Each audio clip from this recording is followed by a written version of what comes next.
The Grindstone Café sat at the crossroads of three kingdoms, a squat little building of mismatched stone and crooked timber that had once been a watchtower for a long-dead warlord. Now it smelled of cinnamon and burnt sugar, and its only defense was a hand-painted sign that read, "Open. Please don't duel inside." Morgrath, the retired demon lord, was not having a good morning. The toast, his third batch, had gone from golden to charcoal in the space of a sneeze. He'd been distracted by the new oat milk delivery schedule, which had arrived in the form of a pigeon with a scroll tied to its leg, and the scroll had been written in a cipher that took him a full minute to decode. By the time he realized the cipher was just the baker's terrible handwriting, the toast was a black and crisp. The smoke detector, a brass golem that had been enchanted by a nervous wizard, shrieked like a banshee. Morgrath's eye twitched. He'd conquered nations with less drama. "Silence," he muttered, flicking a finger. The golem's mouth clamped shut, but its eyes still glowed red, pulsing with indignation. Morgrath sighed.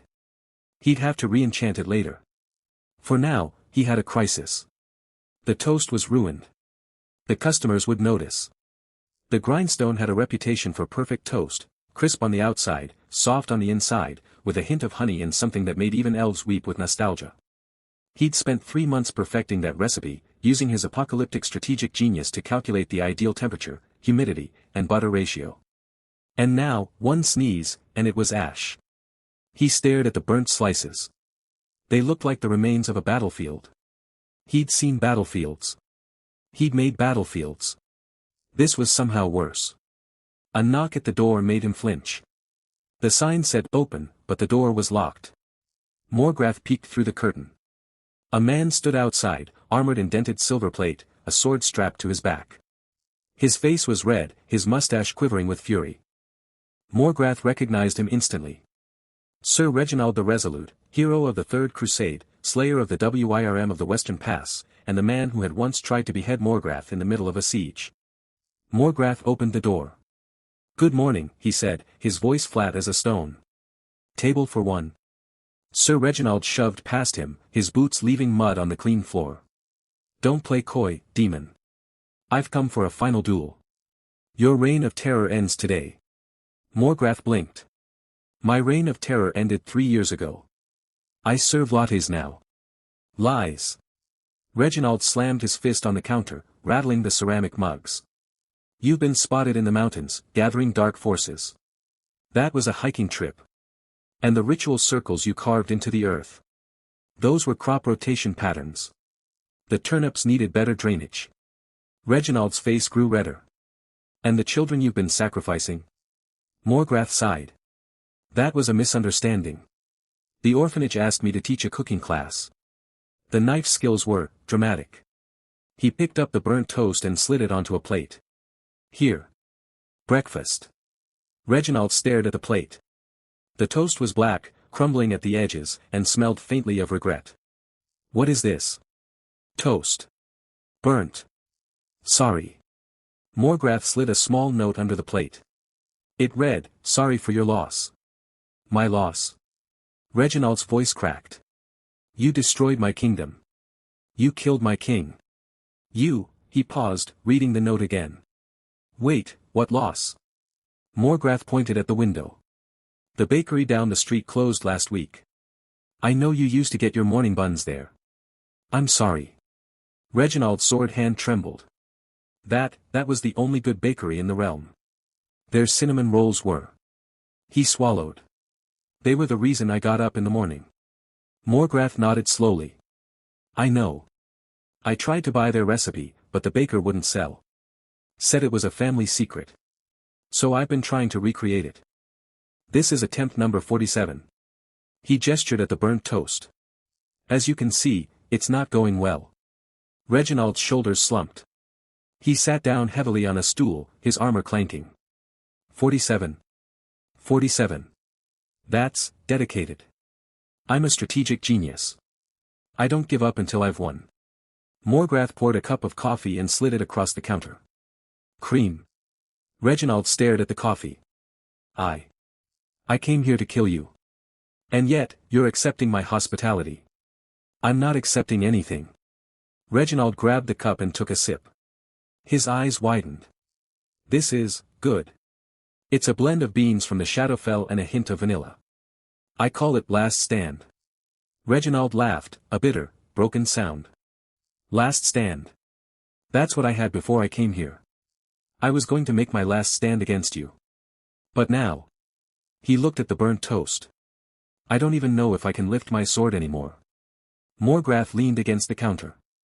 You've been fighting for 30 years. The war's over. You won. I'm a barista now. What are you? Reginald was quiet for a long moment. I don't know, he whispered. I don't know what I am. Morgrath didn't say anything. He just slid a plate of fresh toast, golden, perfect, with a smear of honey, across the counter. Try this one. It's from batch 46. The best I've made so far. Reginald took a bite. His eyes glistened. It tastes like my grandmother's kitchen. That's the secret. A pinch of smoked paprika. Reginald laughed again, but this time it was warmer. You're not what I expected, demon. I get that a lot. They sat in silence for a while, the only sound the gentle hiss of the espresso machine and a distant chirping of birds outside. Morgrath was about to suggest a loyalty card when the door burst open. A woman stepped in. She was tall, with wild silver hair and eyes that shimmered with swirling galaxies. She wore a tattered cloak over a dress made of starlight, and she carried a scepter that crackled with chaotic energy. Morgrath recognized her immediately. He had met her once, during a particularly bad harvest season. Morgrath, she boomed, her voice echoing off the walls. I've come to fix your cursed artifact. Reginald dropped his toast. The goddess of chaos? In the flesh, she said, grinning. I heard you've been having trouble with your espresso machine. It's clearly cursed. I'll fix it. Morgrath held up a hand. Goddess, I appreciate the offer, but the machine is fine. It just needs a new gasket. Nonsense. She waved her scepter, and a bolt of purple lightning shot toward the espresso machine. I'll just reforge its very essence. The lightning hit the machine. There was a flash, a pop, and then a low hum. The machine began to glow. Morgrath's eye twitched.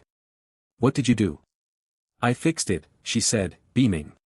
Now it's a portal to the elemental plane of caffeine. The machine's portafilter swung open, revealing a swirling vortex of brown liquid and lightning.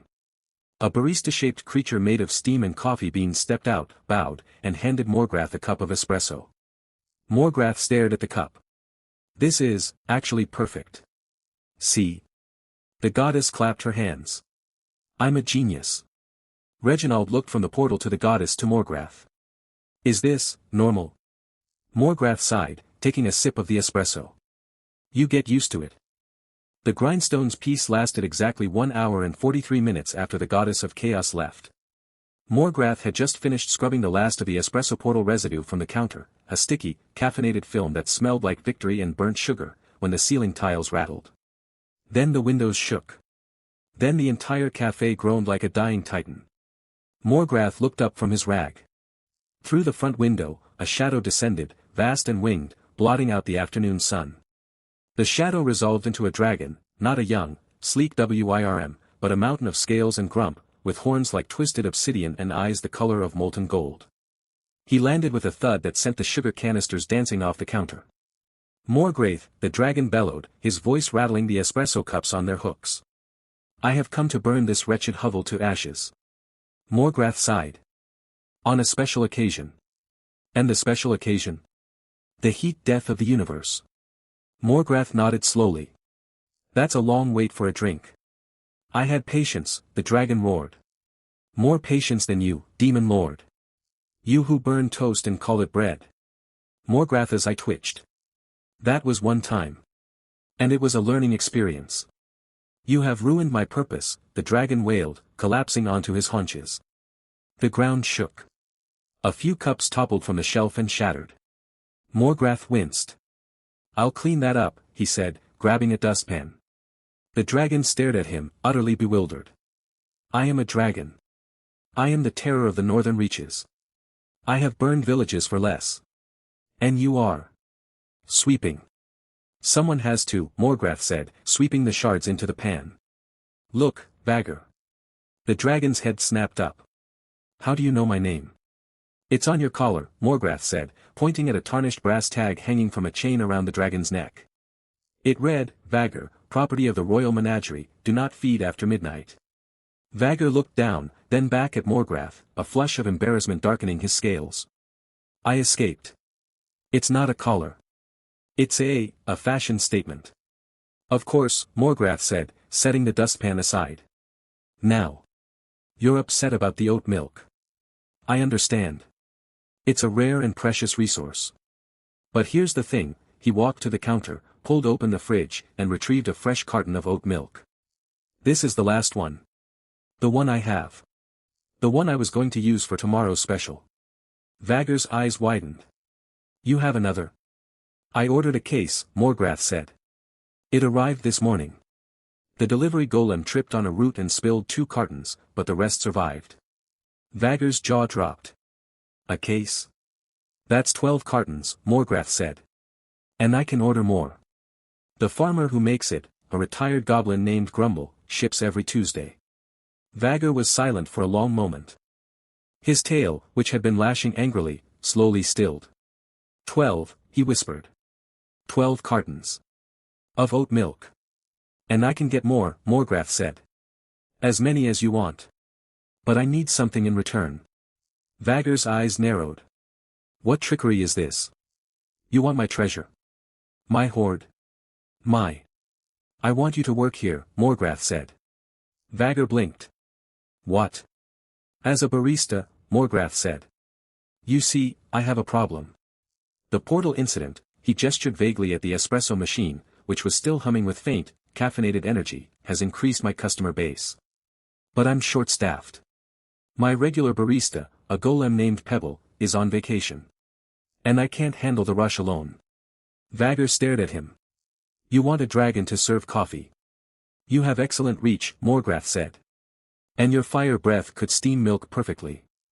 It's a natural talent. I am a destroyer. Vagger roared, but there was a note of uncertainty in his voice. I burn cities. I eat knights. Do you know how to make a cappuccino? Morgrath interrupted. Vagger paused. No.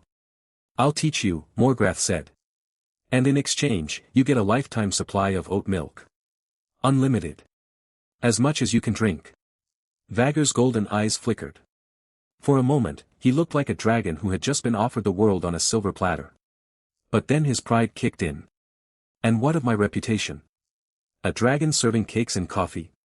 The other WIRMS will laugh at me.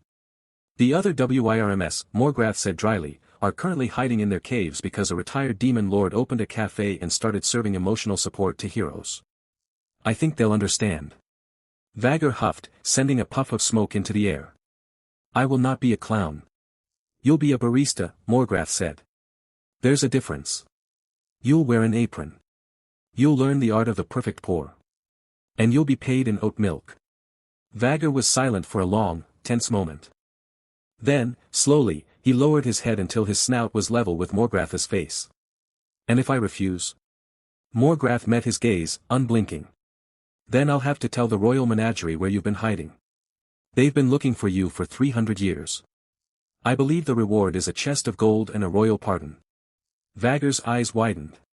You wouldn't. I would, Morgrath said. But I'd rather not. I need a barista, and you need a purpose. This is a good deal. Vagger growled, a low rumble that made the cups rattle. But then he looked at the oat milk carton in Morgrath's hand, and his expression softened. Fine, he said, the word dragged out like a reluctant surrender. I will accept your offer. But I will not wear the pink apron. Morgrath glanced at the apron hanging on the hook. It was, indeed, pink. Deal. And I will not serve anyone who smells like a paladin. That's oddly specific, Morgrath said. But fine. Anne. Vagger, Morgrath interrupted, the milk is getting warm. Either you agree to the terms, or I drink it myself. Vagger's eyes narrowed. Then, with a sigh that could have been mistaken for a hurricane, he said, I accept. Morgrath nodded. Good. Now, first lesson, how to froth oat milk without turning it into a fireball. Half an hour later, Vagger was behind the counter, wearing a black apron. Morgrath had to sew an extra strap to fit around his massive chest, practicing frothing techniques on a cup of cold milk. His first attempt had produced a cloud of burnt oat smoke and a scorch mark on the ceiling. His second attempt was slightly better. His third was almost passable. "You're learning," Morgrath said, wiping down the counter. "You have a natural instinct for heat control. It's all about restraint." Vagger grumbled, but there was a glint of pride in his eye. "I am a master of destruction. This is adjusting." "That's the spirit," Morgrath said. "Now, let's try a cappuccino. You'll need to steam the milk to a silky texture, then pour it over the espresso. Watch the angle." But before he could finish, the cafe door swung open, and a figure in gleaming silver armor stepped inside. The armor was polished to a mirror shine, with a golden sun emblazoned on the chest plate. A long, ornate sword hung at his hip. He carried a shield with a phoenix emblem, and his helmet was tucked under his arm, revealing a stern, chiseled face with a jaw that could cut glass. "I have come," the paladin announced, his voice resonant and self-important, "to slay the dragon that has terrorized this land for centuries. I have tracked him here, to this café. And I will not leave until his head is on my wall." Morgrath sighed. "Sir, we have a no-weapons policy. You'll need to check the sword at the door." "I am on a holy quest," the paladin declared. "And I am on a quest to serve coffee," Morgrath said. "Your sword is not a coffee. Please check it." Vagger, meanwhile, had frozen mid-froth. His golden eyes were locked on the paladin, who was now staring back at him with equal intensity. The steam from the milk rose between them like a veil. "You." The grindstone's morning rush had dwindled to a trickle, just a few regulars nursing their mugs and Vagger, who had taken to perching on a stool by the window, her tail absently flicking a loose floorboard. Morgrath was wiping down the counter when the door burst open with a theatrical crash that sent the bell clattering against its mount. A procession of figures in dark, hooded robes flooded in, their faces half hidden by shadows. At their head stood a gaunt man with a wild, unkempt beard and eyes that burned with the fervor of 1,000 midnight sermons. He raised a gnarled staff, its tip glowing with a faint, ominous light, and declared, "The end times are upon us. The sacred scrolls have been found." Morgrath paused mid-wipe, one eyebrow arching with the practiced patience of a being who had once commanded legions of the damned. "I'm sorry," he said, his voice as dry as week-old scones, "but the restroom is occupied. The mop bucket is in the back if you're here to clean up after a ritual." The cult leader, who introduced himself with a flourish as Brother Malachar, ignored the quip. He thrust a crumpled piece of cardstock into Morgrath's face. "Behold. The prophecy of the tenfold judgment. The sacred geometry of the end times, written in the hand of the chosen one himself." Morgrath took the card, turned it over, and squinted. It was one of his loyalty punch cards, cream-colored paper, a faded coffee cup logo, and 10 small squares. 8 of them were punched. He looked up, his expression as flat as a pancake. "This is a punch card." "Blasphemy." Brother Malachar hissed, his robe rustling as he gestured dramatically. "The symbols, the 10 circles of annihilation, the 8 seals already broken. It is the countdown to the final reckoning." The cultists behind him murmured in agreement, a chorus of, "I, and, the prophecy speaks." Morgrath sighed, the sound carrying the weight of 1,000 years of existential exhaustion. He set the card on the counter and tapped it with a single, clawed finger. "Let me explain the theology of this," he said, his tone as dry as the Sahara. "This is a, buy 10, get 1 free, card. You purchase 10 beverages, and the 11th is complimentary. The 8 punches signify you have already purchased 8 beverages. The remaining 2 are, if you will, the final steps toward enlightenment, or, more accurately, a free latte." Brother Malachar blinked. "A latte?" "Yes. A beverage made from espresso, steamed milk, and a thin layer of foam. Some add cinnamon." Morgrath paused, allowing the absurdity to sink in. "The tenfold judgment is a caffeinated beverage. The seals are your loyalty rewards." One of the cultists, a younger woman with a nose ring and an earnest expression, stepped forward. "But the symbols, the sacred geometry." "That's the logo of the grindstone," Morgrath interrupted, pointing to the small illustration of a coffee cup with a steam swirl. "It means, freshly brewed." The cultists exchanged uncertain glances. Brother Malachar's staff wobbled, its glow flickering like a dying candle. "You mean, we traveled 3 days through the Whispering Woods, braved the Siren's Bog, and decoded the ancient runes of the Lost Temple, for a punch card?" "You decoded a punch card," Morgrath corrected. "And yes, you did. Would you like to redeem it?" Brother Malachar stared at him, his mouth opening and closing like a fish out of water. Redeem it. The free beverage, Morgrath said. It's your 10th. You've earned it. A long, pregnant silence filled the café. Vagar, who had been watching with the lazy curiosity of a cat observing a mouse, let out a low chuckle that sounded like rocks grinding together. I like this one, she rumbled. Brother Malachar's shoulders slumped. He looked at the card, then at his followers, then back at Morgrath. But, the prophecy. The prophecy, Morgrath said, leaning forward, is that you will get a free beverage. And if you're feeling particularly adventurous, I'll throw in a scone. One of the cultists whispered, the scone of the final dawn. It's blueberry, Morgrath said. It's also 2 days old, so I'd recommend the cinnamon roll instead. Brother Malachar let out a long, shuddering breath. He lowered his staff, the glow fading entirely. I don't know what to do with myself. You could sit down, Morgrath suggested, gesturing to the empty tables. I'll make you a pot of herbal tea. Chamomile. It's calming. The cultists shuffled to a corner table, their robes brushing against the wooden floor. Brother Malachar sat heavily, his head in his hands. We've been preparing for the end of the world for 30 years, he muttered. We sold everything. My wife left me. The goats are gone. There's a goat farm 2 towns over, Morgrath said, setting a teapot on the table. They're hiring. Brother Malachar looked up, a glimmer of something, hope, perhaps, in his eyes. You think so? I know so. The owner's a retired goblin named Grumble. He's got a soft spot for ex-cultists. As the cultists sipped their tea in dazed silence, Morgrath returned to the counter. Vagar ambled over, her claws clicking on the tiles. You're too kind to them, she said. They tried to burn your café down. They didn't try to burn anything, Morgrath said. They misread a punch card. There's a difference. Is there? One involves arson.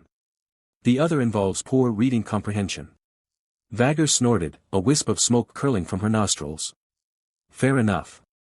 Brother Malachar rose from his seat, approaching the counter with a hesitant step. He clutched the punch card to his chest like a holy relic. I must ask for a blessing, he said, his voice trembling. A sign that we are on the right path. Morgrath studied him for a long moment. Then, without a word, he reached under the counter and produced a mop. He handed it to Brother Malachar, who took it with both hands, his expression one of profound confusion. There's a spill by the window, Morgrath said, pointing. Clean it up. Brother Malachar stared at the mop, then at the spill, then back at Morgrath. His lips moved, but no sound came out. Finally, he nodded, a strange serenity settling over his features. I understand, he said. The path to enlightenment is through service. That's the spirit, Morgrath said. And when you're done, there's a stack of dishes in the back. The cultists watched as their leader began mopping with a reverence usually reserved for sacred rituals. One of them whispered, Do you think he's had a vision? I think he's had a realization, another replied. That this is the best job offer he's had in years. Morgrath poured himself a cup of coffee and leaned against the counter, watching the scene unfold. The café smelled of chamomile and fresh beginnings. Somewhere in the distance, a dragon hummed a tune she'd learned from a bard, and a former demon lord wondered if he should add cult rehabilitation to the menu. He decided he would. It was, after all, good for business.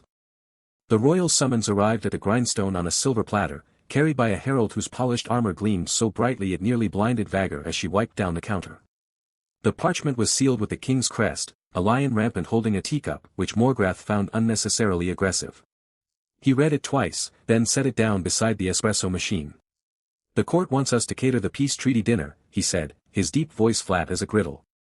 Vagar, a dragon currently in human form, snorted and flicked a dish rag over her shoulder. And they expect poison.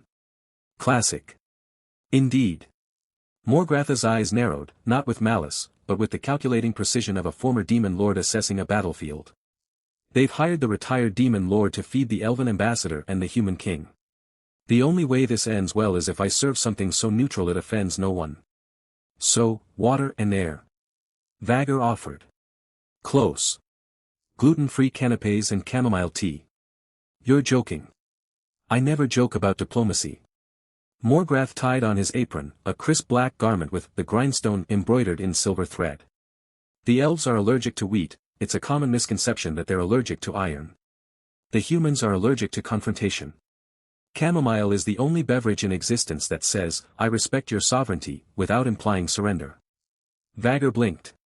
That's, actually brilliant. I know.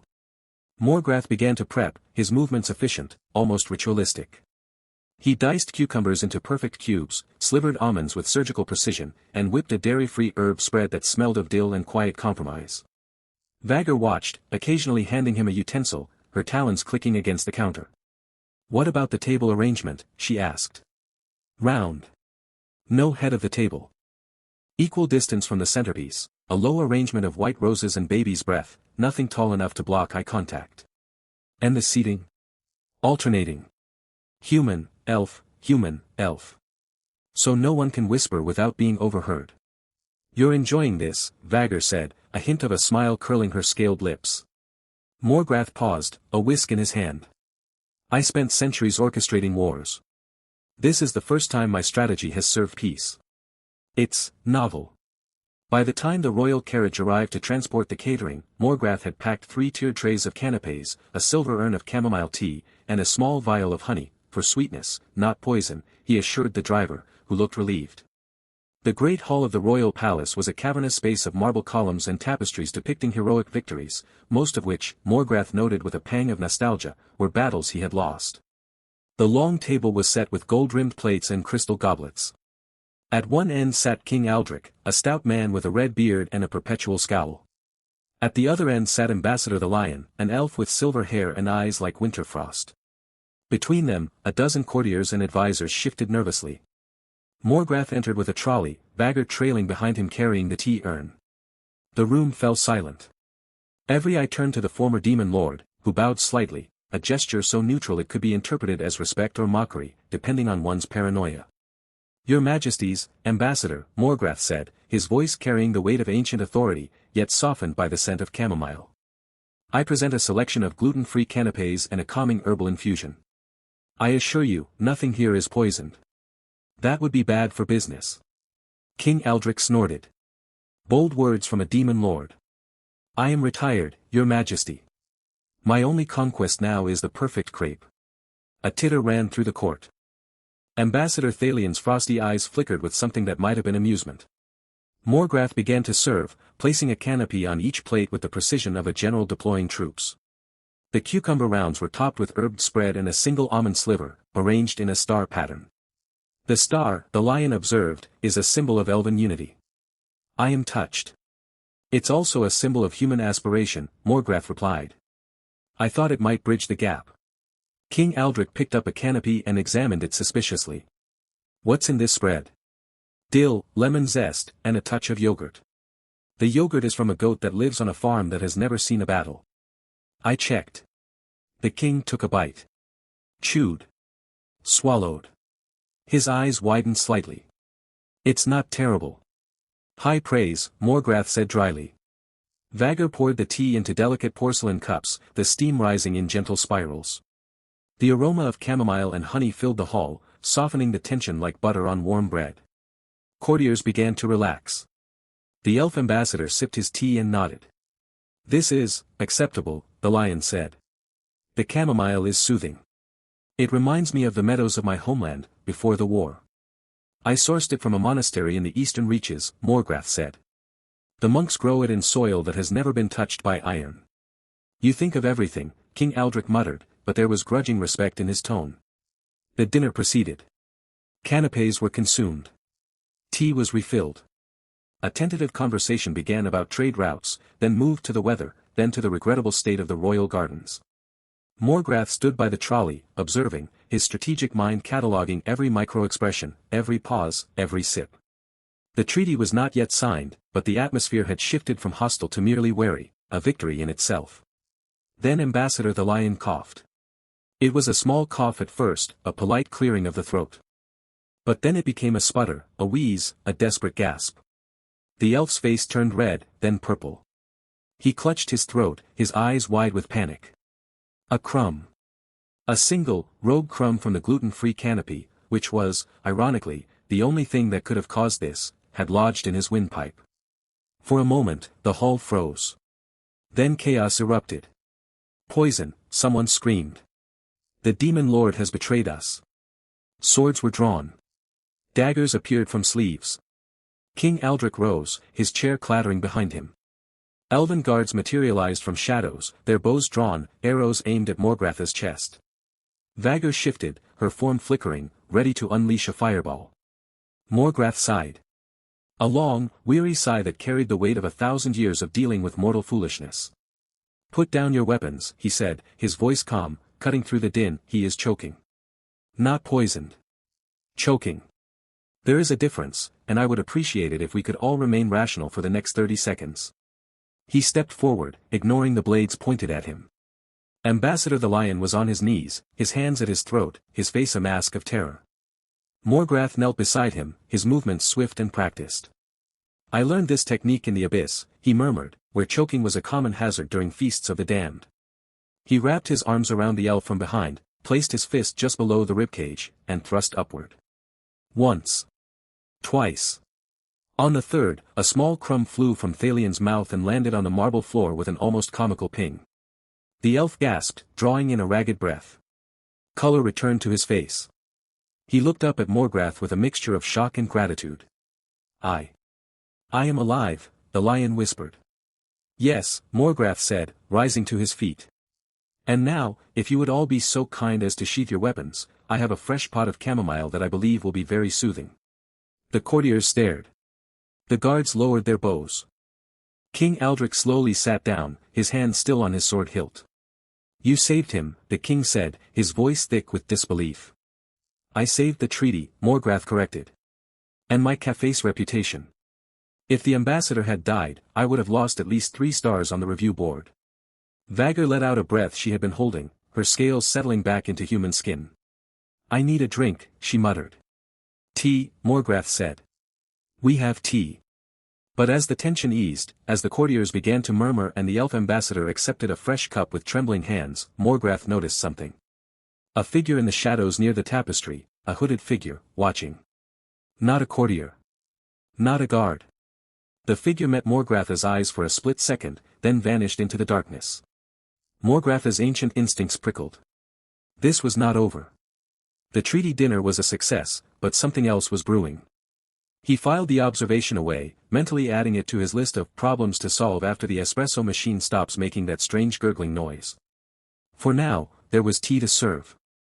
The bell above the grindstone's door chimed with the delicate, almost apologetic tinkle Morgrath had specifically enchanted to sound like a tiny, surrendering goblin. It was a small, private joke. Today, the joke was lost on the armored figure who stormed in, trailing the scent of ozone and bruised ego. He was young, barely past 20, with the kind of jawline that had been sharpened by portraits, not battles. His armor was polished to a mirror shine, each plate etched with filigree that screamed ceremonial louder than any herald. He planted his gauntlet fists on the counter, rattling the ceramic sugar bowl, and fixed Morgrath with a glare that was probably meant to be intimidating. It came across as a constipated pigeon. "Demon Lord Morgrath," the knight declared, his voice cracking on the last syllable. "I am Ser Cale of the Verdant Vale, and I demand you resurrect Sir Aldrich the Unyielding." Morgrath, who had been in the middle of piping a delicate rose onto a lavender latte, didn't look up. His clawed hand, surprisingly steady, finished the flourish before he spoke. "We're out of resurrection. But the cinnamon rolls are fresh." "I don't want a cinnamon roll." Cale slammed a fist on the counter, making the espresso machine shudder. "I want a rematch. He bested me in the grand tournament of the Shattered Spire. In front of everyone. With a disarming maneuver that was clearly a fluke." He paused, his face reddening. "And then he died. Of a lingering fever. 3 days later. It's infuriating." Morgrath set the latte aside and finally regarded the knight. His ancient, amber eyes, which had once witnessed the fall of entire civilizations, now held the weary patience of a man who has seen too many burned croissants. "And you believe my ancient, apocalyptic powers are best utilized to bring a man back from the dead so you can lose to him again?" "I wouldn't lose." Cale sputtered. "I've been training. I've mastered the blade of Dawn's whisper. I've read the treatise on counter-disengagement techniques. I'm ready." Morgrath sighed, a sound that carried the weight of 1,000 years of thwarted schemes. He reached under the counter and retrieved a single, perfectly swirled cinnamon roll, its glaze glistening like morning frost. He slid it across the counter. It came to a stop exactly at the edge, a testament to his strategic precision. Emotional support is at table 3, Morgrath said, his voice flat and utterly devoid of sarcasm, which somehow made it funnier. Cale blinked. What? The cinnamon roll is for you. Table 3. The Minotaur. He's been crying for about an hour now. He'll understand. The knight looked from the cinnamon roll, to Morgrath's impassive face, to the back corner of the cafe where a massive, shaggy Minotaur sat hunched over a tiny cup of tea. The Minotaur's shoulders were shaking. A low, mournful rumble, like a distant rockslide, emanated from him. His enormous hands, each the size of a dinner plate, were wrapped around the delicate porcelain cup as if it were a lifeline. Cale's jaw tightened. This is ridiculous. I didn't come here for emotional support. I came for a duel. And you'll get one, Morgrath said. But not with the dead. The dead are notoriously poor conversationalists and even worse duelists. They lack follow-through. The Minotaur, on the other hand, is alive, and he's dealing with a loss. You both have that in common. Cale opened his mouth to argue, but no sound came out. He looked at the cinnamon roll again. It smelled of cardamom and warm butter. His stomach, traitorously, growled. He hadn't eaten since dawn, too busy polishing his armor and rehearsing his demands. Morgrath turned back to his espresso machine, his claws clicking against the portafilter. The duel is a metaphor, Sir Cale. You want to prove you've moved past your defeat. The Minotaur wants to prove he can move past his. Sit. Eat. Talk. It's the only battlefield where you can both win. Cale stood there, a statue of indecision. The cafe hummed around him. A goblin in a corner was reading a newspaper upside down. 2 harpies were giggling over a shared slice of chocolate cake. The smell of fresh bread and roasted beans wrapped around him like a comforting blanket. It was all so mundane. So utterly, infuriatingly peaceful. With a grunt of frustration, he snatched the cinnamon roll. He marched toward table 3, his boots clanking on the wooden floor. The Minotaur looked up as he approached, his great, wet eyes red-rimmed. A fresh tear rolled down his snout and splashed onto his plate. Is this seat taken? Cale asked, his voice stiff. The Minotaur sniffled and shook his head, a gesture that made the entire table tremble. Cale sat down, placing the cinnamon roll between them. He didn't know what to say. He'd never been in this situation before. All his training was for combat, not conversation. I also lost someone, Cale said, the words feeling foreign on his tongue. My rival. He died before I could beat him. The Minotaur let out a shuddering sob. I lost my favorite spatula. It was enchanted. It made perfect omelets. I've had it since I was a calf. Cale stared. You're crying about a spatula. It was a really good spatula, the Minotaur wailed, and a fresh wave of tears cascaded down his face. He buried his face in his enormous hands. Cale felt a strange, unfamiliar pang. It wasn't pity, exactly. It was recognition. Here was a being whose pain was so pure, so uncomplicated. A spatula. Not a kingdom, not a legacy, just a spatula. And it was the most honest grief Cale had ever witnessed. He looked at the cinnamon roll. Then at the sobbing Minotaur. With a sigh that was only slightly dramatic, he broke the roll in half and slid one piece toward the Minotaur. Here, he said. You need this more than I do. The Minotaur lifted his head, his wet eyes widening in surprise. He took the half-roll with trembling, massive fingers. He sniffed it. A tiny, surprised sound escaped his throat. He took a bite. A moment passed. Then, slowly, a smile cracked through the tears on his furry face. This is good, he mumbled, crumbs clinging to his snout. Cale nodded, feeling a strange warmth in his chest that had nothing to do with the pastry. Yeah, he said. It is. They sat in silence for a moment, chewing. Then the Minotaur reached into a pocket of his apron and pulled out a slightly crumpled business card. He held it out to Cale. Here, the Minotaur said, his voice now steadier. This is my grief counselor. Her name is Alara. She specializes in loss. Whether it's a person or a kitchen utensil. She's very good. Cale took the card, staring at it. It was simple, cream-colored, with elegant script. Ilara Whisper Song, Grief and Trauma Counselor. Specializing in heroes, villains, and sentient objects. He looked back at the Minotaur, who was now wiping his face with a napkin that looked like a postage stamp in his hand. The Minotaur let out a long, slow breath, and for the first time, his shoulders relaxed. Kale pocketed the card. He didn't say anything. He didn't need to. He just sat there, in a cozy cafe, eating a cinnamon roll with a weeping Minotaur, and felt something shift inside him. It wasn't a victory. But it was something. At the counter, Morgrath watched the scene unfold, a faint, almost imperceptible smile tugging at the corner of his mouth. He turned back to his espresso machine, his claws dancing over the levers. Another crisis averted. Another soul, if not saved, at least slightly soothed. He poured a fresh cup of coffee, the steam curling into the air like a tiny, peaceful dragon. The bell chimed again, but he didn't look up. There was always another one.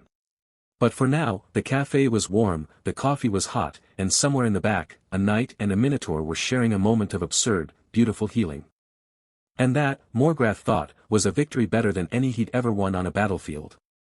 The grindstone cafe hummed with the gentle clatter of ceramic cups and the low murmur of conversation. Morgrath, a mountain of a man with horns that had once toppled kingdoms, was meticulously pouring a rosetta into a flat white, his brow furrowed in concentration. The milk swirled, a perfect leaf emerging from the foam. He set the cup down with a soft thud, and the customer, a nervous-looking librarian who had once tried to banish him to the void, sighed in relief. "Thank you, Mr. Morgrath," she said, her voice a whisper. "You have no idea how much I needed this." "The void is a state of mind," Morgrath rumbled, his voice like distant thunder. "A good latte helps." The bell above the door chimed, a cheerful, tinny sound that had replaced the ominous gong of his old war horn. In walked a woman who made the air itself feel static. She was tall, with hair that shifted between colors like a faulty prism, and her eyes sparkled with a kind of mischief that had once rearranged the constellations. She wore a cloak of shifting patterns, and a small, smug smile played on her lips. "Morgrath," she announced, spreading her arms wide. "I have returned." Morgrath did not look up from wiping a cup. "Eris. The coffee machine is over there. You know the rules." Eris, goddess of chaos, pouted. "I'm not here for coffee, you big oaf. I'm here because your establishment is unbalanced." "I balance the books every Sunday," Morgrath said flatly. "Not your ledgers, your vibes." Eris waved a hand vaguely. "Specifically, your Wi-Fi. It's too stable. Too predictable. It lacks chaos." Morgrath finally looked up, one eyebrow arching. "My Wi-Fi is fine." "Fine." Eris laughed, a sound like wind chimes in a hurricane. "Fine is the enemy of great. I'm going to fix it." Before Morgrath could protest, Eris snapped her fingers. A wave of iridescent energy pulsed from her fingertips, washing over the cafe. The lights flickered. The espresso machine let out a mournful hiss. And then, from every speaker, the tiny one behind the counter, the one in the corner, even the one in the bathroom, came the unmistakable strains of polka music. Papa, the cafe sang, as if possessed by a very enthusiastic accordion. A goblin at table 2 dropped his spoon. "What in the nine hells?"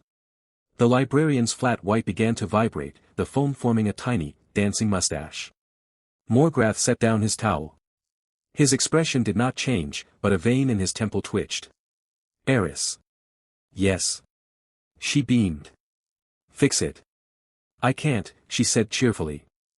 "I've made it perfectly chaotic. The frequencies are now aligned with the fundamental dissonance of the multiverse. It's beautiful." The polka music swelled. A plate of scones began to jiggle across the counter. Sir Reginald, who had been brooding over a cold brew in the corner, stood up, hand on his sword. "Demon Lord. Shall I smite this nuisance?"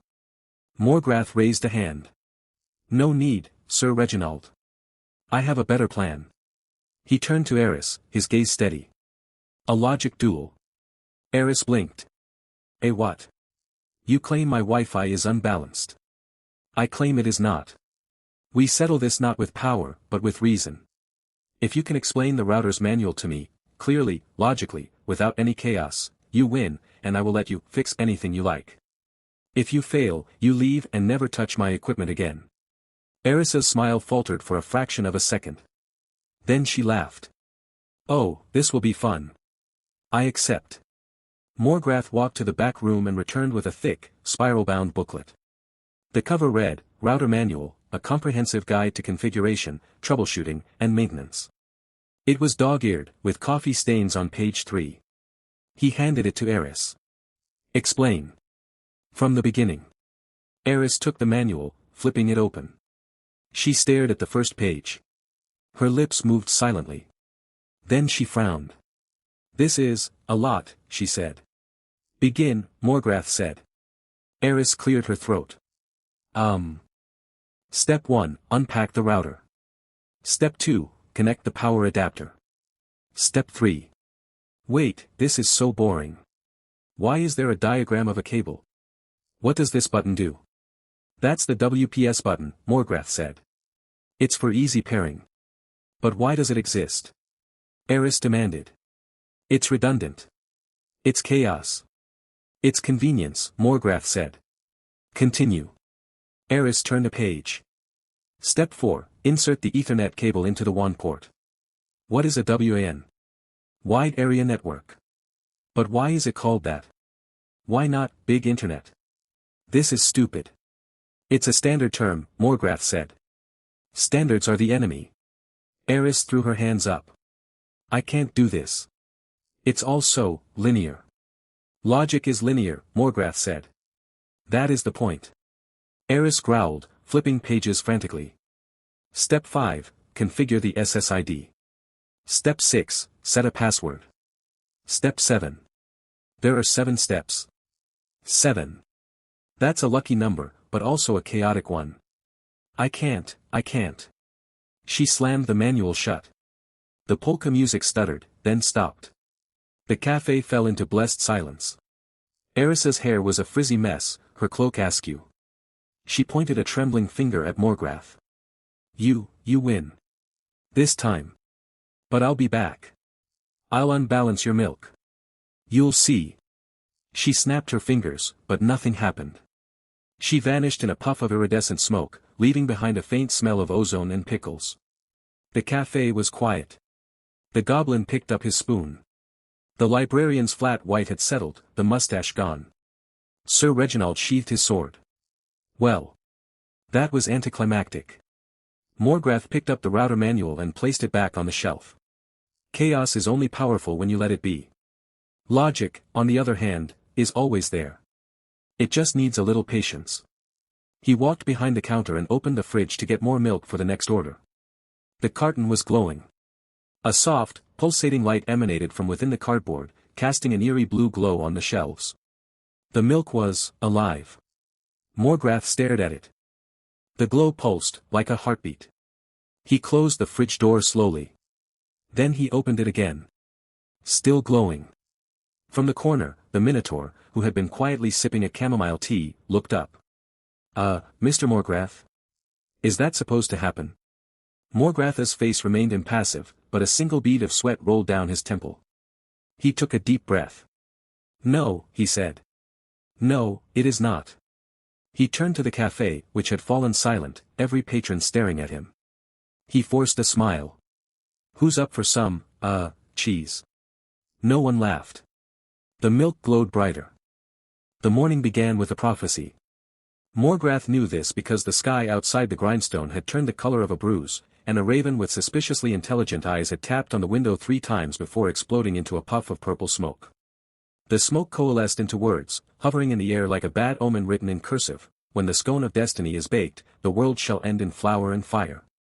Morgrath, who had once commanded legions of the damned and toppled kingdoms with a flick of his wrist, stared at the message with the same expression he used for a burnt batch of croissants, mild annoyance.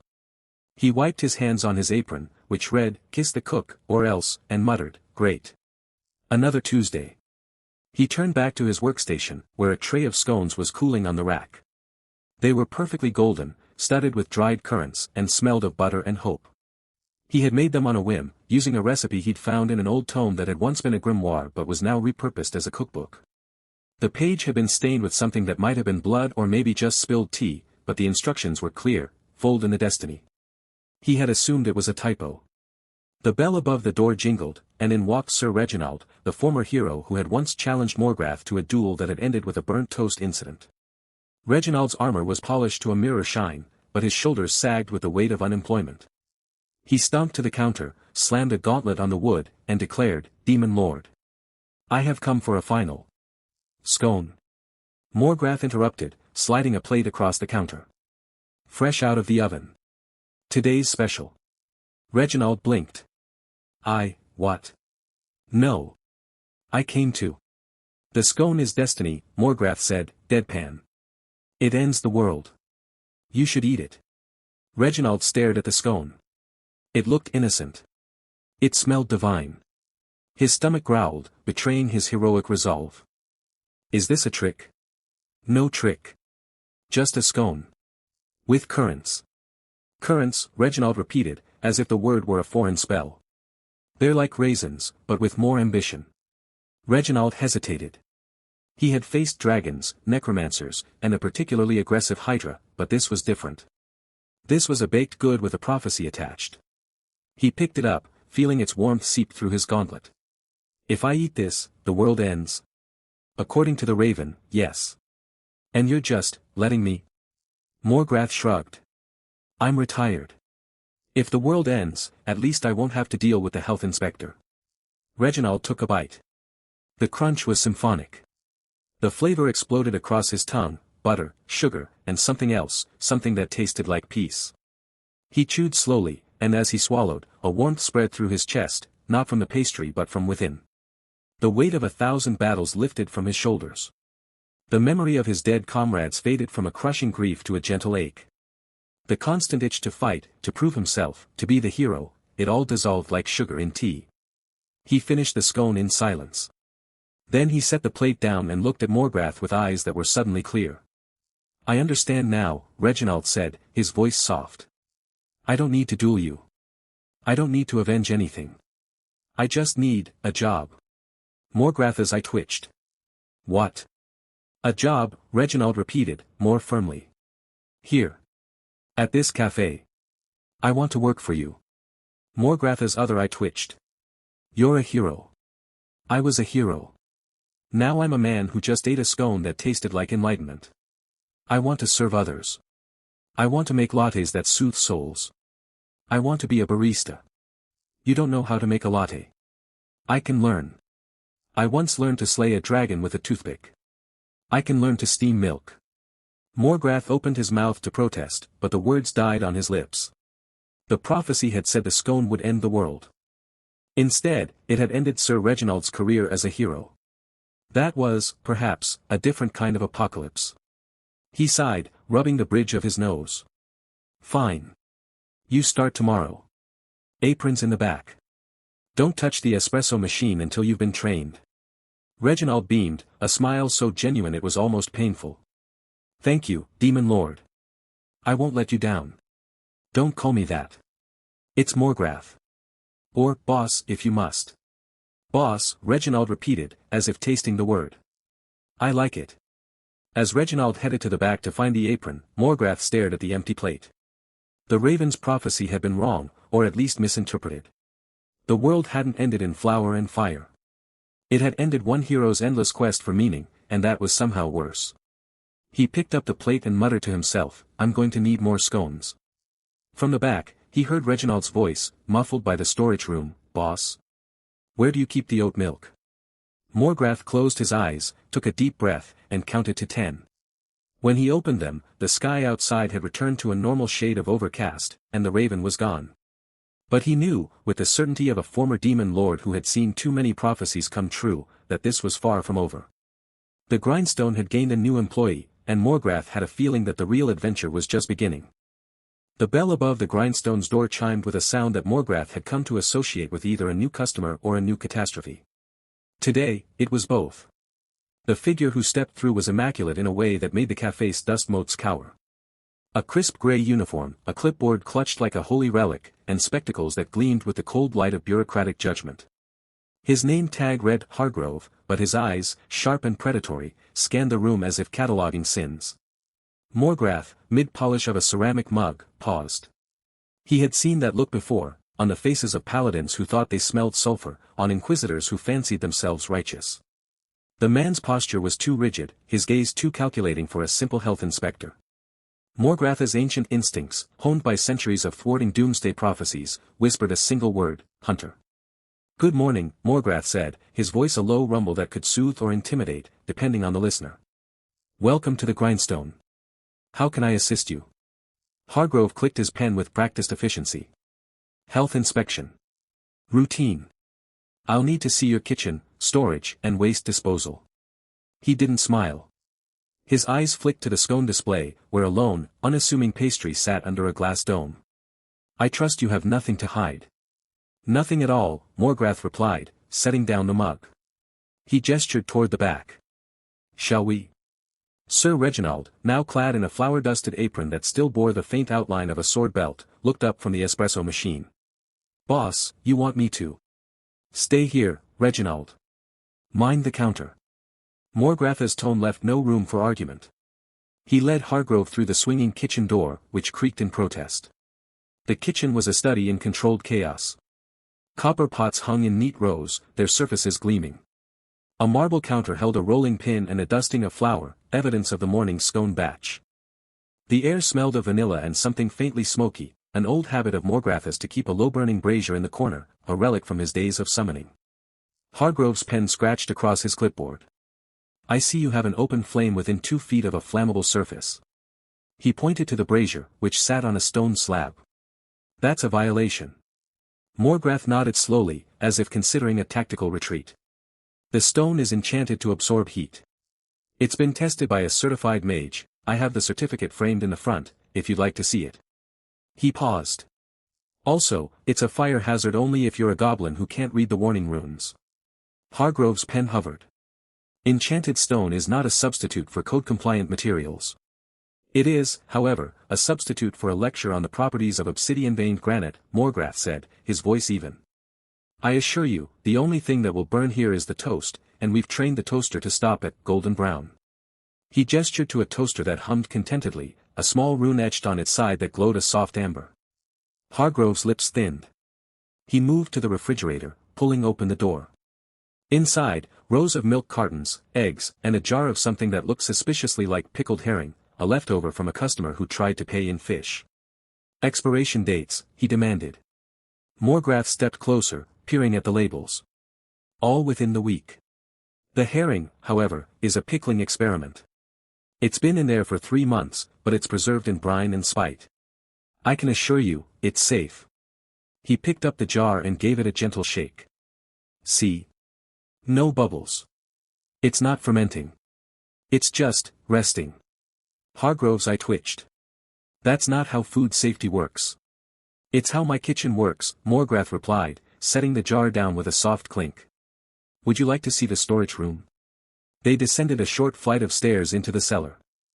The air was cool and smelled of coffee beans and old parchment. Shelves were stacked with burlap sacks, each labeled in a neat, spidery hand. Morgrath flicked a switch, and a soft glow emanated from crystals embedded in the ceiling. "No fire hazards down here," Hargrove observed, his tone grudgingly impressed. "But these crystals, are they magical?" "They're luminescent quartz. They're not magic, they're just rocks that glow when you rub them the right way." Morgrath demonstrated, running a thumb across one crystal's surface. It brightened. "It's a natural phenomenon. Like sunrise, but smaller." Hargrove made a note. "I'll need to verify that." "Please do." "I have a pamphlet from the Royal Geological Society," Morgrath said, pulling a folded leaflet from his apron pocket. "It's very dry reading. I recommend the tea." Hargrove stared at the pamphlet, then at Morgrath. For a moment, the mask of the inspector slipped, and Morgrath caught a flicker of something else, a hunter's frustration, a predator's annoyance at a prey that refused to run. "You're very prepared," Hargrove said slowly. "I have to be. The last inspector was a basilisk in disguise. He tried to turn my coffee beans to stone." Morgrath's face remained impassive. "He's now a statue in my garden, serving as a birdbath. It's very decorative." Hargrove's hand tightened on his clipboard. "That's not legal." "It's not illegal, either. There's no law against petrifying a pest. The kingdom's statutes are quite clear on that." Morgrath smiled, a thin, polite curve of his lips. Shall we return to the front? I promised you a latte. They emerged into the café, where Reginald was carefully pouring steamed milk into a cup, his tongue poking out in concentration. The scone still sat under its glass dome, looking innocently delicious. Morgrath gestured to a table by the window. Please, have a seat. I'll prepare your latte personally. Hargrove hesitated, then sat, placing his clipboard on the table. He watched as Morgrath moved behind the counter, his movements fluid, almost hypnotic. The espresso machine hissed, and the aroma of dark roast filled the air. Morgrath worked in silence, his hands performing a ritual that was as old as civilization, the alchemy of beans and water. He set the latte before Hargrove. The foam was artfully swirled into a delicate pattern, a tiny dragon, breathing a curl of steam. Hargrove blinked. That's...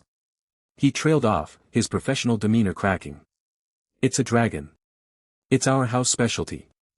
Morgrath leaned against the counter, his arms crossed. I find that a bit of whimsy helps the medicine go down. Hargrove took a sip. His eyes widened slightly. He took another, longer sip.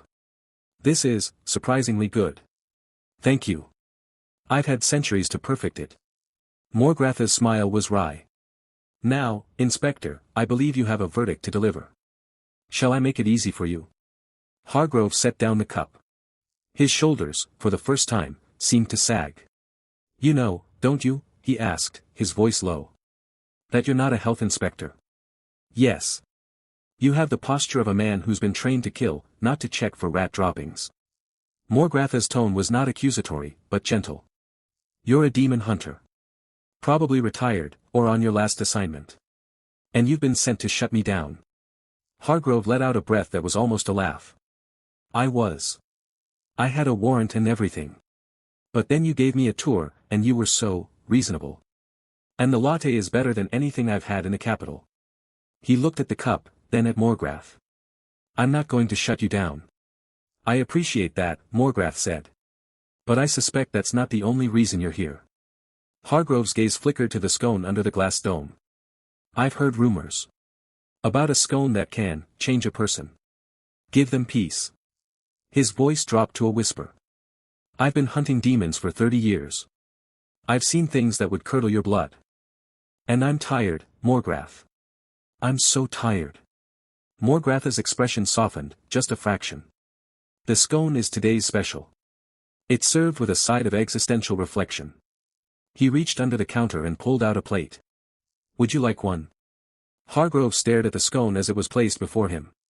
It was unassuming, a simple golden brown pastry, but it seemed to pulse with a quiet warmth.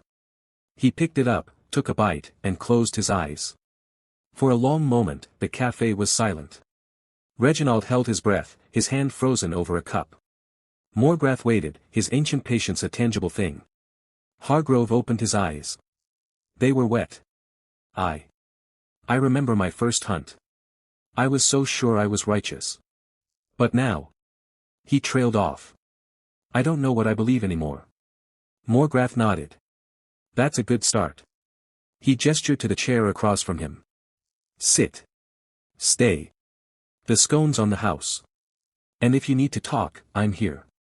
I've been where you are, standing at the edge of a purpose that's crumbled. He paused. I found a new one, in a café. You might find yours here, too. The first sign of trouble was the hiss. Not the gentle, rhythmic hiss of a well-tempered steam wand, but a serpentine, deliberate hiss that slithered through the morning air of the grindstone. Morgrath, mid-pour of a customer's flat white, paused. His ancient ears, attuned to the subtle vibrations of doom, twitched. The hiss was followed by a gurgle, then a sound like 1,000 tiny knives being sharpened on a whetstone of pure malice. He set the cup down. Excuse me, he said to the gnome at the counter, who was too busy ogling the lemon drizzle cake to notice. Morgrath rounded the counter, his apron, embroidered with the words, World's Okayest Demon Lord, flapping gently. He approached the espresso machine, a brass and copper behemoth he'd named Bella after a particularly stubborn siege engine. Bella had never failed him. Until now. A thin wisp of smoke, the color of a bruised sunset, curled from the group head. The machine shuddered. The portafilter, which Morgrath had just locked into place, began to turn on its own, slowly, like a malevolent eye.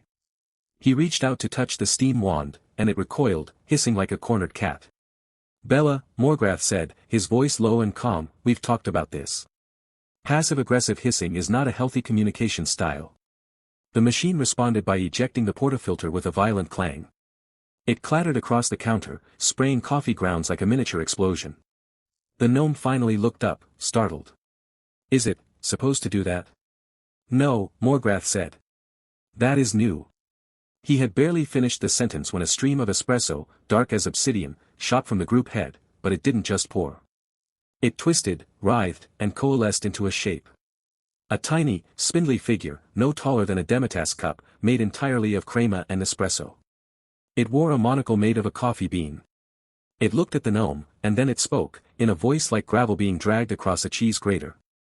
Your aura is the color of a stale biscuit, it said. And your beard looks like a nest of drowned spiders. The gnome gasped.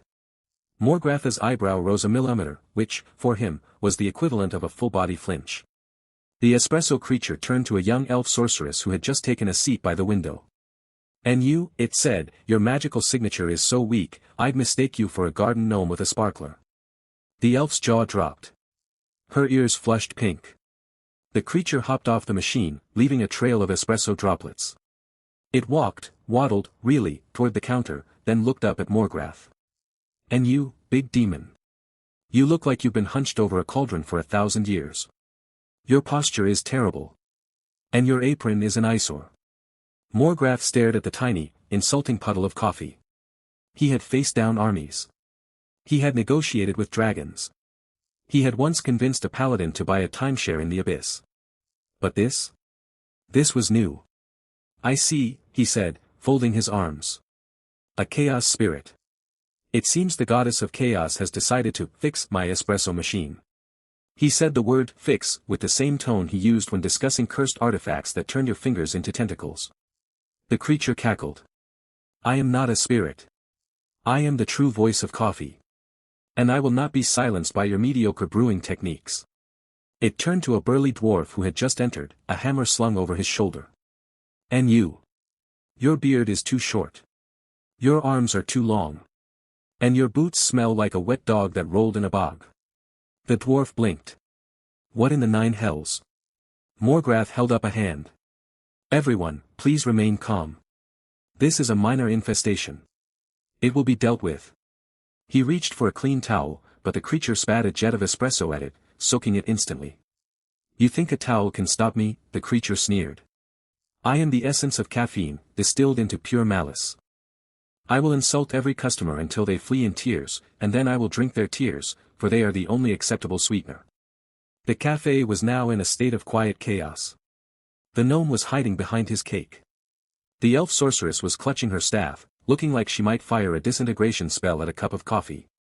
The dwarf was muttering about his boots. Morgrath took a deep breath. He had seen worse.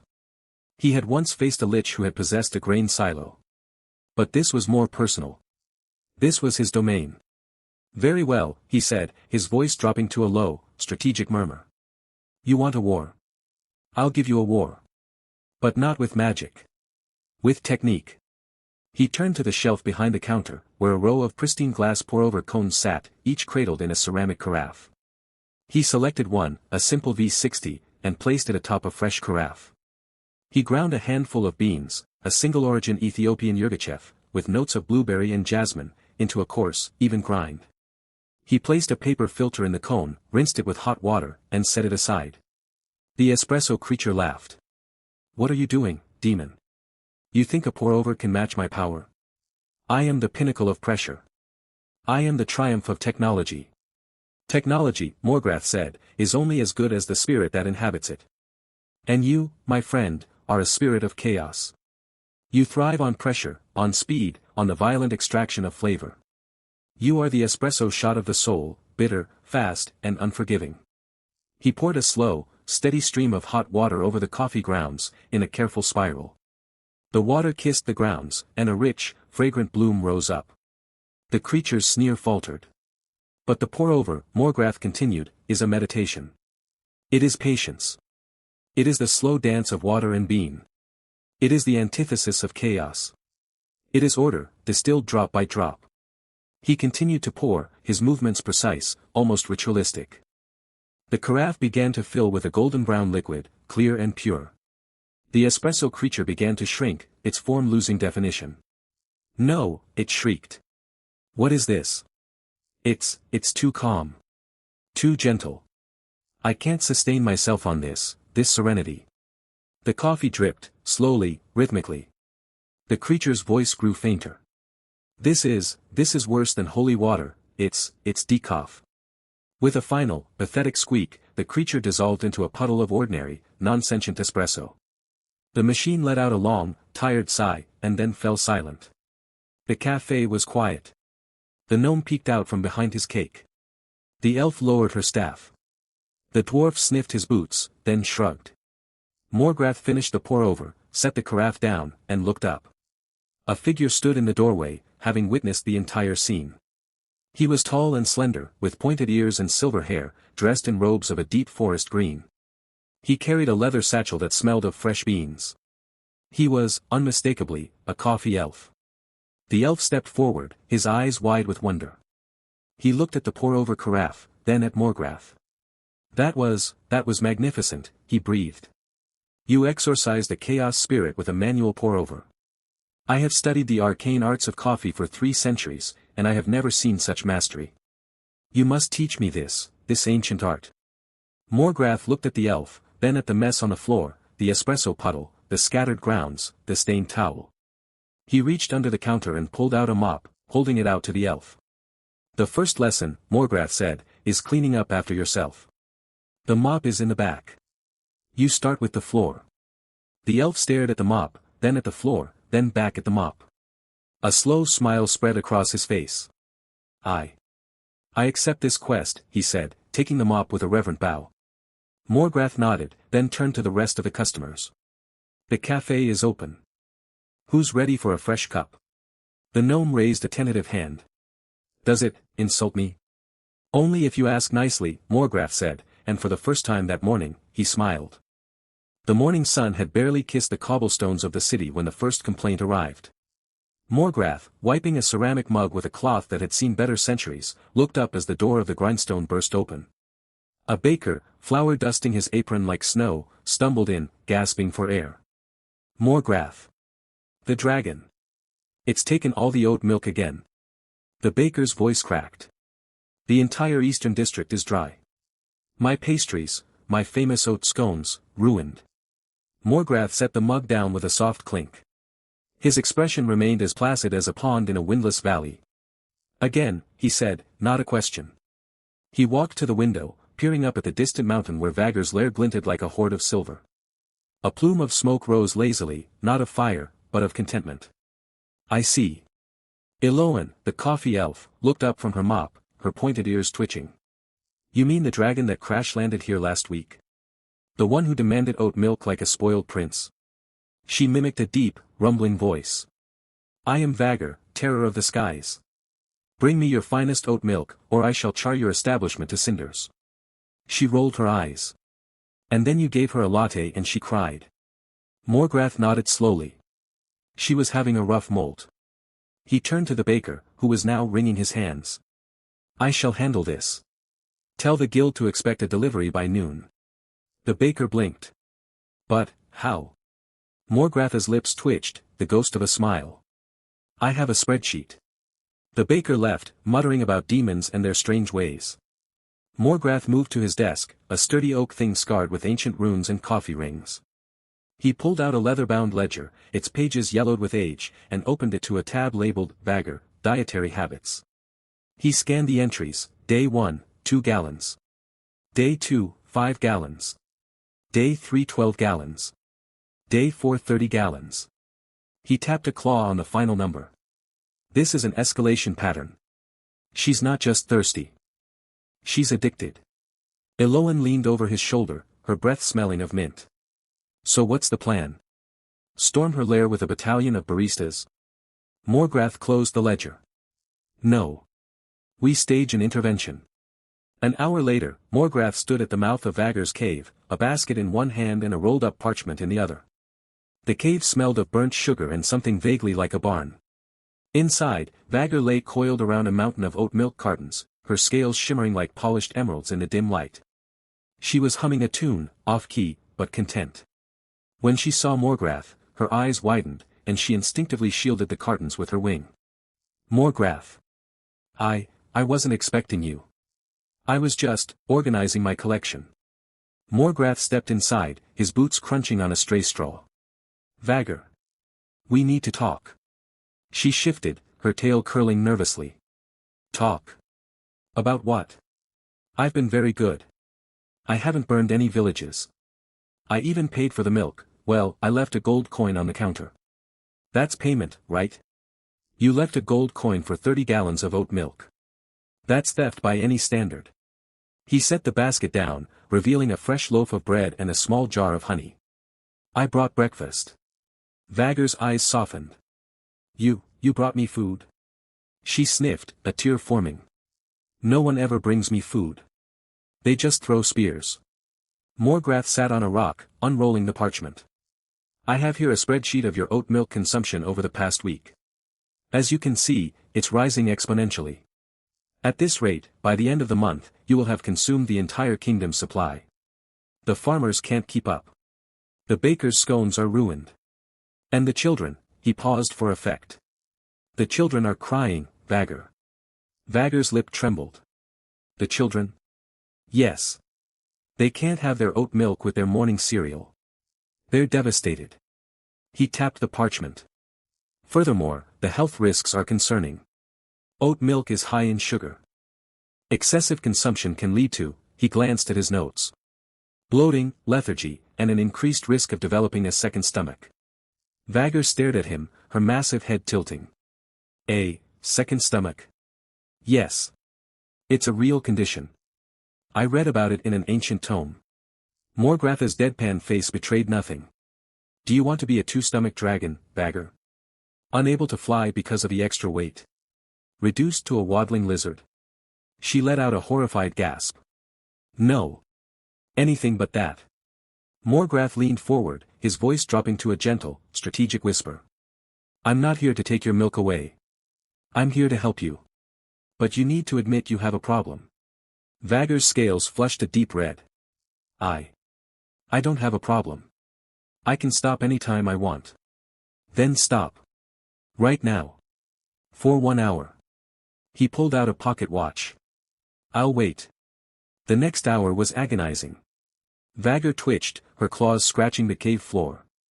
She kept glancing at the cartons, her pupils dilating. She let out a low whine. Morgrath, it's calling to me. It whispers my name. It's oat milk, Vagger. It doesn't whisper. You don't understand. It's creamy and smooth and just the right amount of sweet. She buried her head in her claws. I'm weak. Morgrath closed the pocket watch with a snap. That's enough. You've proven your point. He stood and walked to the pile of cartons, picking one up. Now, I'm going to take this. No. Vagger lunged, but Morgrath held up a hand. I'm going to take this and pour it into a cup, and I'm going to make you a latte. The last one. And then, you're going to come with me to rehab. Vagger blinked. Rehab? Yes. I've arranged a special program. It's called the Grindstones Oat Milk Support Group. You'll meet other creatures with addictions, there's a griffin who can't stop eating sugar cubes, and a troll who's hooked on caffeine. You'll share your feelings, and we'll wean you off gradually. He smiled, a rare sight. I'll even visit you with a comfort latte every day. Vagger's eyes welled up. You would do that for me? Of course. You're a customer. And a friend. Morgrath held out his hand, which was tiny compared to her snout. Deal. She sniffled, then nodded, a single tear rolling down her cheek and sizzling on the cave floor. Deal. She leaned down and nudged his hand with her nose. But, you promise it'll have extra foam? Morgrath chuckled. Extra foam. I promise. As they walked out of the cave, Vagger's hoard of oat milk sat abandoned, a monument to her past. The sun was high now, and the city below was beginning to stir. Morgrath glanced back at the cartons. He'd have to arrange for their distribution to the baker and the farmers. But first, he had a latte to make. And a dragon to save, one cup at a time. The bell above the grindstone's door chimed with the cheerful insistence of a finch with a death wish. Morgrath, mid-pour of a perfect rosetta, did not look up. The scent of burnt caramel and fresh ground beans had become his battlefield, and he knew the footfalls of every regular. These were not regular footfalls. These were the heavy, deliberate steps of someone who had once worn plate armor and now wore a suit that pinched at the shoulders. Sir Reginald, former hero of the Western Marches, stood in the doorway like a man who had forgotten how doors worked. His cape was gone, replaced by a sensible beige trench coat. His sword was absent, replaced by a leather briefcase with a brass clasp. His mustache, once waxed to a fearsome point, now drooped like a sad caterpillar. Morgrath, he said, and the name came out like a curse and a prayer. Morgrath placed the latte on the counter with the precision of a siege engineer setting a trebuchet. Sir Reginald. It's been, what? 3 years? You look, well fed. Reginald's face twitched. I've been working as a senior accountant at Grumble and Sons. I reconcile ledgers. I file quarterly reports. I once slayed a wyvern with a broken lance, and now I get excited when the office gets a new stapler. He strode forward, and for a moment, the old hero's swagger returned. He slammed his briefcase on the counter, rattling the sugar dispenser. I've come for a final battle, Demon Lord. I need to feel alive again. I need to hear steel ring, to smell the ozone of a lightning bolt, too. Your latte's getting cold, Morgrath said, nudging the cup. Reginald blinked. What? You ordered the house blend. 2 sugars, no foam. It's been sitting here for exactly 47 seconds. The optimal drinking window for a medium roast is between 45 and 90 seconds. You're already losing flavor. I didn't order. You didn't have to. You've ordered the same thing every Tuesday for the past month. You sit in the corner booth, stare at your phone, and sigh. You've been coming here for weeks, Reginald. I know your order better than you do. The hero's mouth opened and closed like a fish that had just been informed of the ocean's existence. You knew. I know everything that happens in my cafe. It's my domain now. And I know you didn't come here for a battle. You came here because your quarterly projections are due, and you'd rather face a dragon than a deadline. Reginald's shoulders slumped. You're right. I'm pathetic. I'm a hero who's afraid of spreadsheets.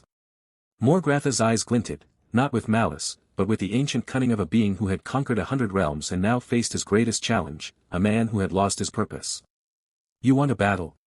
Fine. I'll give you a battle. A battle of spreadsheets. What? Morgrath reached under the counter and produced a thick leather-bound ledger, its pages yellowed and cracked. This is my inventory ledger. It tracks every bean, every ounce of milk, every pastry that leaves this kitchen. I've been keeping it for 5 years. It's a mess. The columns don't align. The totals are off. There are coffee stains on half the pages. He pushed the ledger toward Reginald. If you can reconcile this ledger, find every error, correct every entry, and balance it to the copper, I'll give you your battle. I'll meet you in the back alley, and we'll settle this like the old days. Reginald's eyes widened. And if I win? You'll get your fight. But if I win, Morgrath leaned forward, his voice dropping to a conspiratorial whisper, you'll take the job I've been saving for you. What job? Bookkeeper. My current one, a goblin named Slippery Jim, ran off with a tip jar and a bag of coffee beans.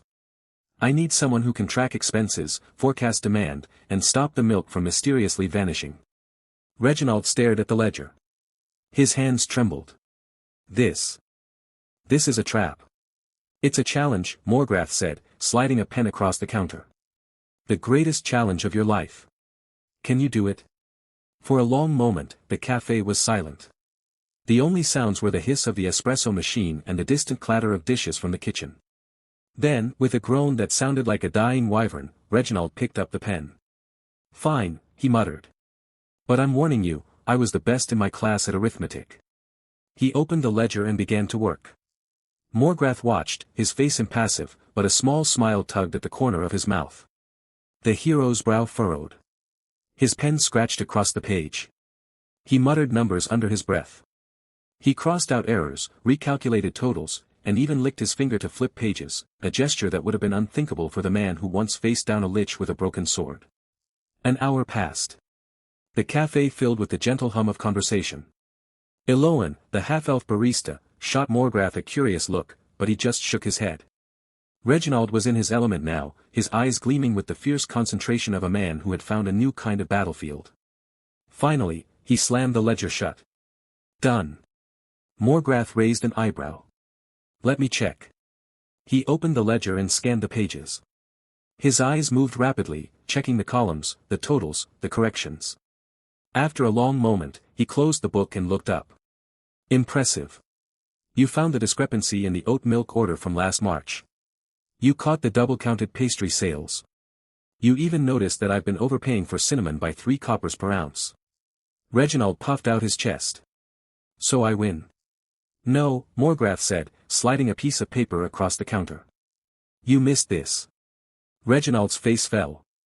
He snatched the paper and scanned it. His eyes widened. What is this? That's a receipt from the blacksmith's shop. You bought a new sword last week.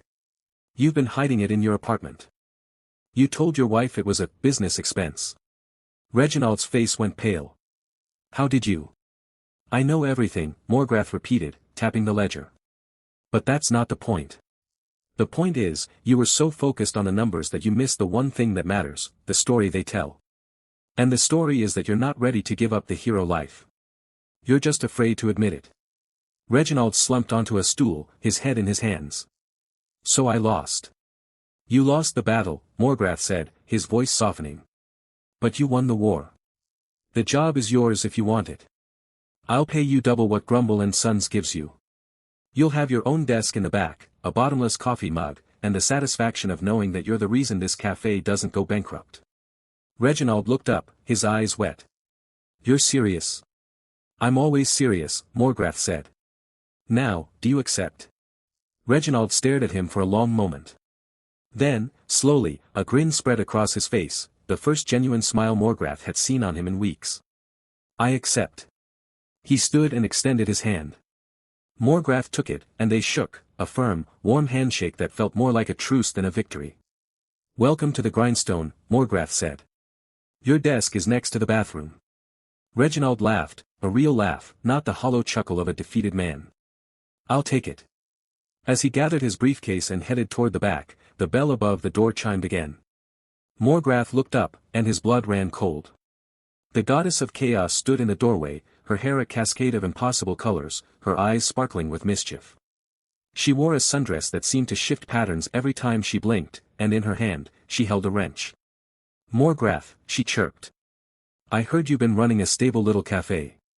That's so boring. I've decided to fix that. She raised the wrench, and the door behind her began to ripple like water. The air shimmered, and the cozy warmth of the café was replaced by a cold, empty void.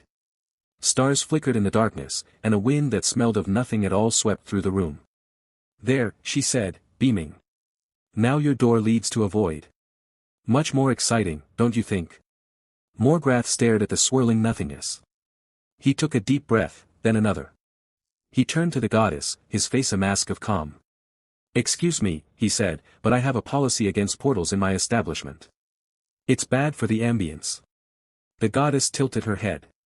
But it's so much more interesting. Interesting, Morgrath repeated, is what happens when I run out of oat milk. This, he gestured at the void, is a health code violation. He walked past her, grabbed the door handle, and slammed it shut. The void vanished with a pop, and the café was warm again. The goddess blinked, her wrench still raised.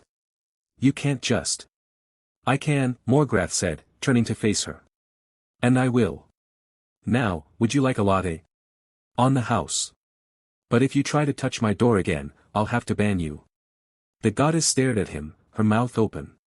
Then, slowly, she began to low. The grindstone smelled of fresh paint, ground coffee, and the faint, lingering ozone of a goddess's tantrum. Morgrath stood behind the counter, adjusting the new sign, open, again, while Sir Reginald, now in a sensible apron over his chainmail, stacked cups with the precision of a man who had once balanced a dragon's hoard against a kingdom's debt. The morning sun streamed through the windows, catching the dust motes in lazy spirals. It was, by all accounts, a perfect day for a grand reopening. Then the ground trembled. The cups rattled. Reginald froze, hand hovering over a porcelain mug. "That's not the milk delivery," he said. Morgrath didn't look up. He was polishing the espresso machine, a ritual he found more calming than any dark ritual of his past. The milk delivery has a distinct rattle. This is a stampede. Approximately 412 boots, if the cadence is regular. Reginald's eyes widened. "Should I finish the scones?" Morgrath said. "They'll be hungry." The café's door burst open, not with the polite jingle of the bell, but with the splintering crack of oak giving way to a battering ram. A figure filled the doorway, a hulking demon in blackened armor, horns curving like scythes, eyes burning with molten gold. Behind him, a host of lesser demons shuffled in the street, their guttural growls muffled by the café's cozy ambience. The demon commander stepped forward, his voice a rumble that shook the sugar bowls. "Morgrath, the despoiler, the breaker of thrones. We have come to table for one?" Morgrath asked, barely glancing at him. The demon blinked. "What? You're blocking the doorway. I have a reservation at 2, and the morning rush is about to hit." Morgrath gestured to a small table by the window, where a potted fern drooped in the sunlight. "That's your spot. The fern's name is Kevin. He's a good listener." The demon commander stared. His subordinates exchanged uneasy glances.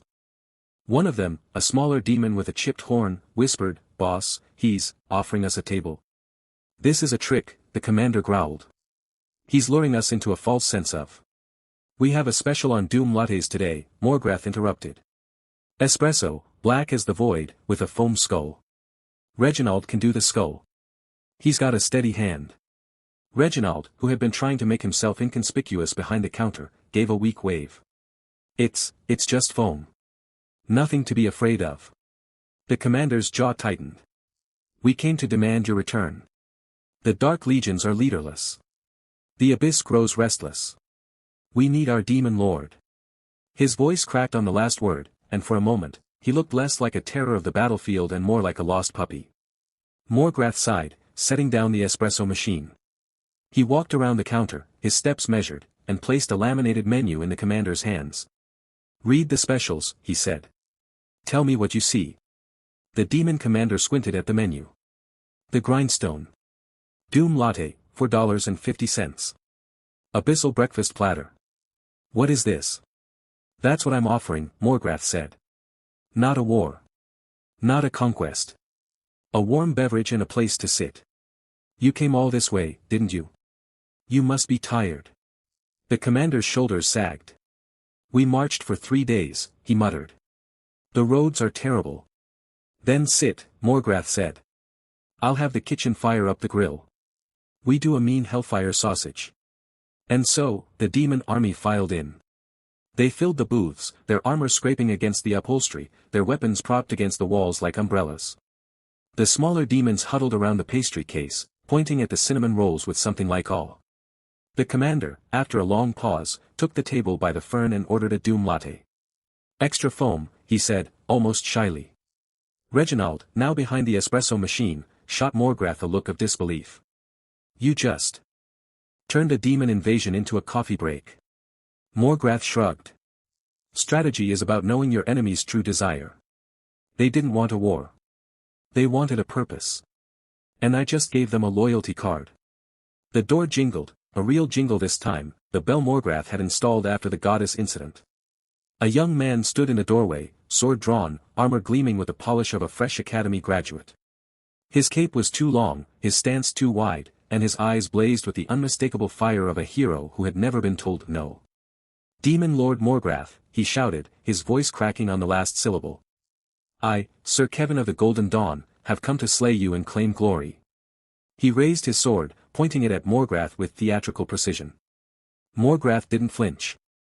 He slid a menu across the counter, where it skidded to a stop at the hero's feet. "Table 4's available," he said, pointing to a small table in the corner, next to the restroom.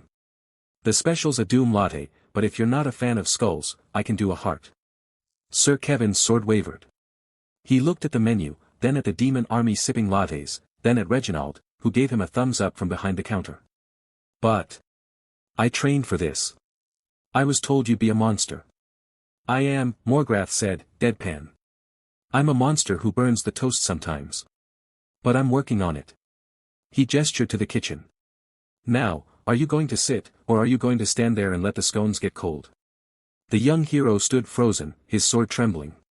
The demons watched him with mild curiosity. One of them raised a cup in a mock toast.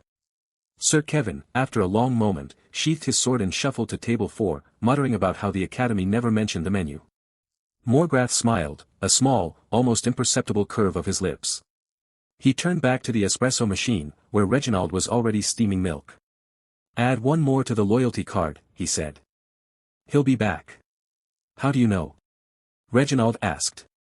Because he's a hero, Morgrath said, and heroes always come back for a second chance. Especially if it comes with a side of fries.